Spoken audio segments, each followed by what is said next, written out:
नांदणी superfast news, घटना तुमची, बातमी आमची. मायनी विभागातून 400 गाड्यावर 10,000 सेवक मुंबईला जाणार. डॉक्टर विकास देशमुख.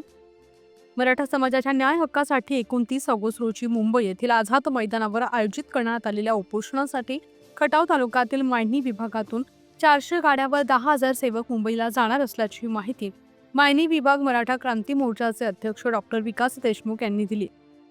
29 ऑगस्ट रोजी मराठा समाजाच्या न्याय हक्कासाठी होणाऱ्या आंदोलनाच्या पार्श्वभूमीवर येथील मराठा समाजाकडून पत्रकार परिषद आयोजित करण्यात आली होती.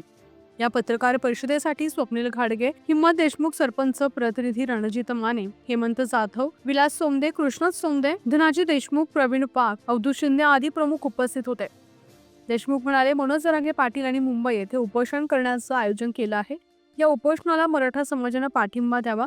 मायनी विभागातील पाचवड, मुळीकवाडी, कलेढोण, हिवरवाडी, कान्हरवाडी, कानकात्रे, मराठानगर, चितळी, धोंडेवाडी यासह विविध वाड्यांवर त्यावरील मागील 15 दिवसांपासून घोंगडी बैठकांचं आयोजन करण्यात आलं होतं. यामध्ये मुंबईला जाण्याचे योग्य नियोजन करण्यात आलं असून 28 ऑगस्टला इथून परिसरातील व विभागातील सुमारे 400 गाड्या व 10,000 मराठा सेवक उपोषणास्थळी जाण्यासाठी रवाना होणार आहेत. या गाड्यांसाठी लागणारा डिझेल, पेट्रोलचा खर्च प्रत्येक मराठा काबड कष्ट करणाऱ्यांना व मिळेल ते काम करणाऱ्या बांधवांनी आपल्या परीनं ₹10 पासून ₹1000 दिले आहेत. तर मुंबई येथे स्थायिक असलेल्या बांधवांकडून राहण्याची सोय करण्यात आली आहे.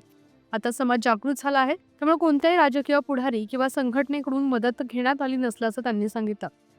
अंतरवाडी सराटी या ठिकाणी गेले 14 वर्षांपासून मनोज जरांगे पाटील उपोषण करत आहेत.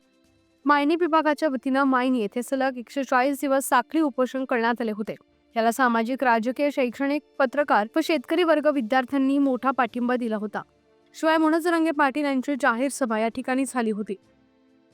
प्रतिनिधी शिल्पा कुंभार.